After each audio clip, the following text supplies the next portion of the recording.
Run through the tape. In life, never give up. Run through the tape. If I'm putting on a uniform and I'm on the floor, I have to make things happen for our team. It's that simple.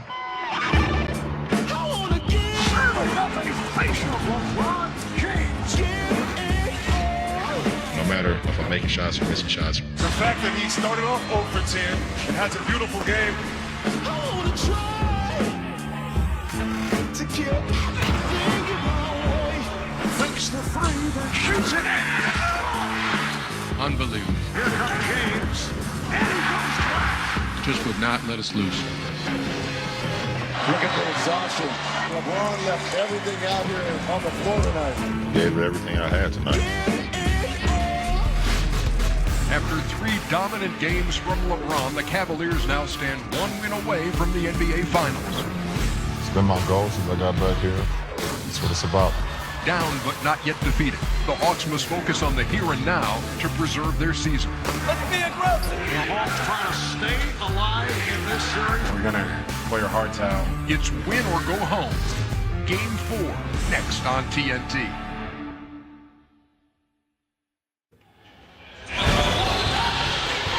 In this postseason, LeBron James leads the Cleveland Cavaliers in scoring, rebounding, and assists. He's averaging a triple-double in the Eastern Conference Finals. A game-time decision is Kyrie Irving. We're going to see how he feels after he warms up shortly. Meantime, the Atlanta Hawks down 3-0. Hoping to send the series back to Atlanta for Game 5 on Thursday. Jeff Teague coming off a 30-point Game 3. Can the Hawks break through in Game 4?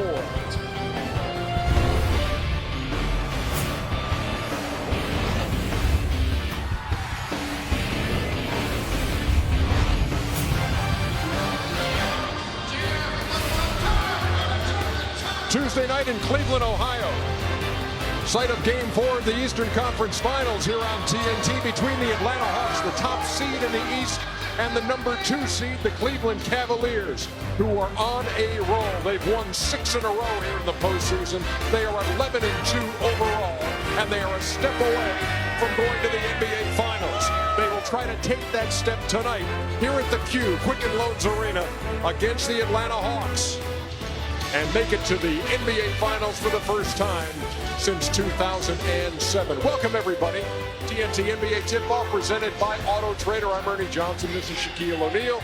This is Kenny Smith, and this is Charles Barkley. How we doing tonight before Game 4? Excitement. You know, this city is on fire right now, and it's just amazing energy. And I talked to a couple of people with the Hawks, man. Told them how proud of them I was of what they battled in Game 3. But they got a tough job tonight.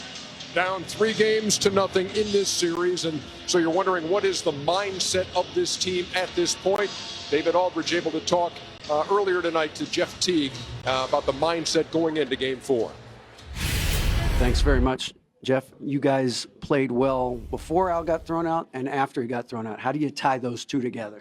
Just come out hungry like we did at the beginning of the game. Try to get him going early, him and Paul, and got to bring it on the defensive end. What is the most important thing you think you guys are figuring out about how to play these guys? We know we're better off when we move the ball. When we get those guys changing ends of the floor, playing with a lot of tempo and a lot of pace. It's a tough group over there. LeBron's a really talented player. He's been playing well, but tonight we have to bring it on the defensive end and make it tough on him. Late in that Game 3, they switched LeBron on you a couple of times. You had a couple of blow-bys. Is that a matchup that if you see that again, you can take advantage of? We just have to attack. Everybody on the whole floor, we have to attack.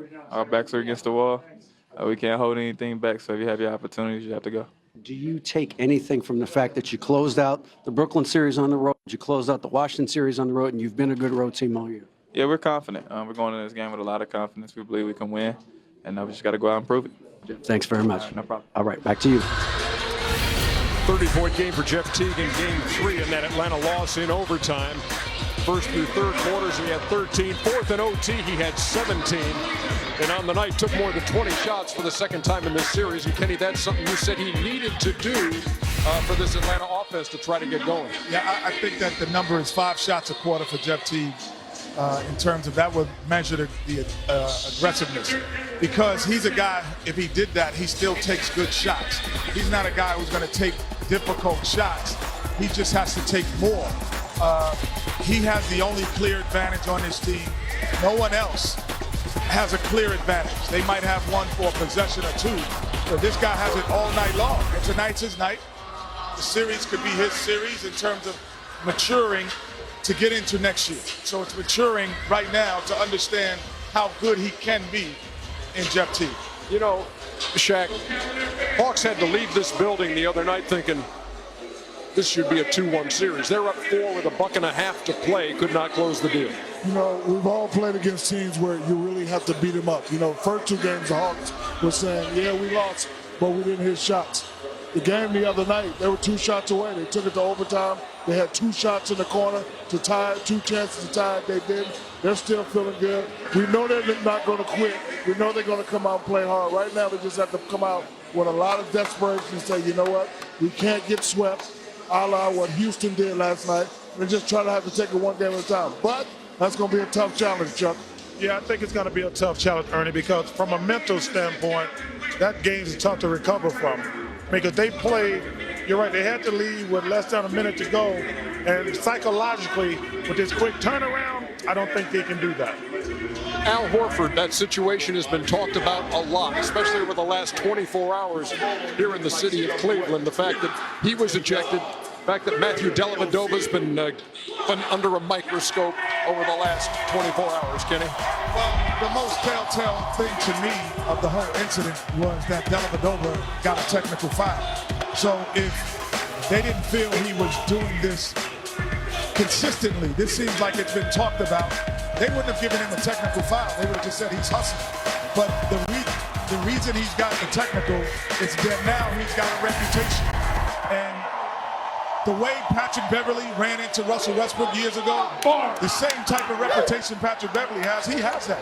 And so when you do things like that, he gets a technical, then he should just get praised for his effort.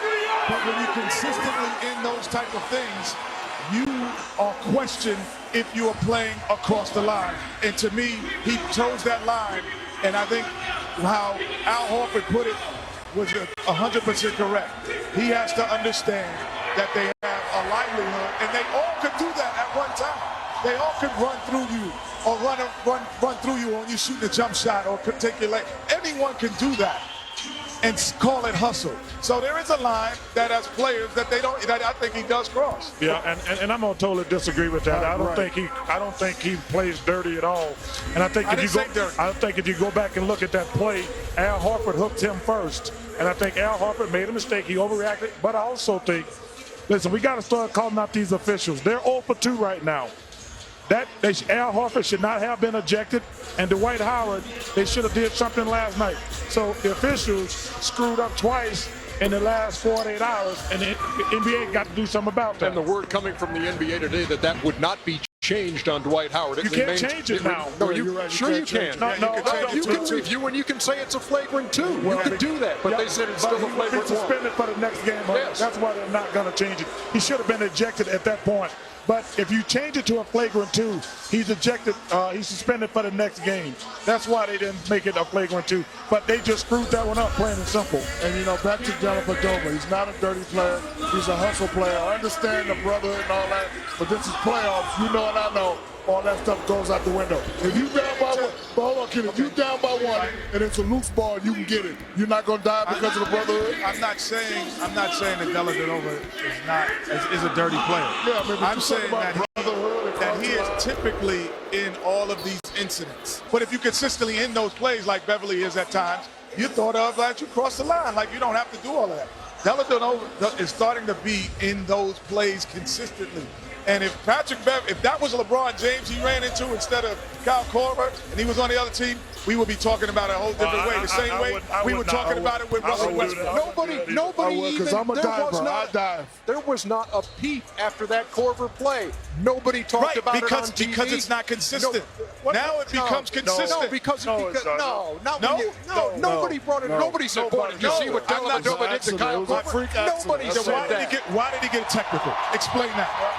If anyone on the panel can explain why did he get a technical, and would you have given him a technical? I would not have given him a technical. Would you have given him a technical? Would you have given him a technical? No. He got one because he has a reputation. He has a reputation. Here's all I'm saying. Take all the other stuff away. When the Kyle Korver play happened, nobody was saying that was a bad play or that was a dirty play or he went after his knee. I bet Todd Gibson was. No, I bet he was. I bet Todd Gibson was saying that's questionable. The official screwed up the Todd Gibson thing. He should not have been ejected. Why did he get a technical? Nothing. You can answer why he got a technical, and I won't say he doesn't cross the line. Look, time out. We got to go to break. You can answer that. Sorry to say that. Start the music, guys. Let's go to break. No, we can answer. We'll be back. I'll say it when we come back. Yeah, well, we're going to see if Kyrie Irving, what the latest is on him when we come back.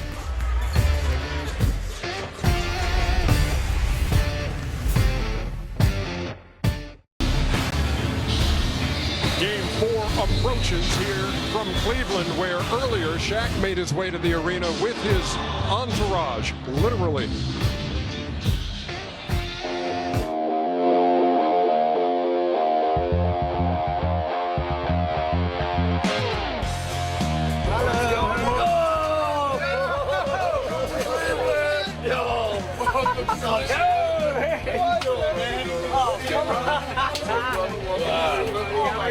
What's happening? Good welcoming committee. You got room back? Yeah. No wonder I saw the trailer shaking. I'm like, yeah, we were not expecting to see you. What's going on? Could you move over a little? Oh, Jesus. You can handle it. You can handle it. We're good. Oh, yeah. Yeah, we're Kevin Conley and Kevin Dillon, Adrian Grenier, Jerry Ferrara. They're here at the arena. We had a chance to speak with them a little bit earlier. We'll run that for you on Inside the NBA a bit later. Great bunch of guys. Really had a good time. And they love seeing you today, big fella. Yeah, I had to pick them up at ShaqsLimoService.com. We'll be back. Patagonia.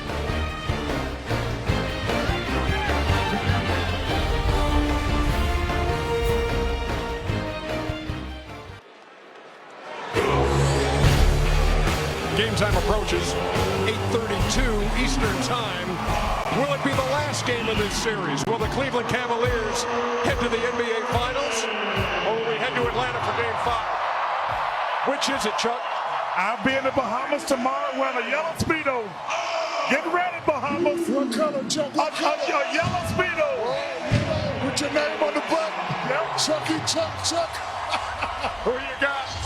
I'm going to go with Cleveland. City's on fire. I think they're going to close it out tonight so they can get some reps. I think they'll close it out, but this one will be just as difficult. I'm going with the Cavs. What is this, Ernie? The yellow Speedo thing has got me totally disturbed. I got a head. Game 4 next.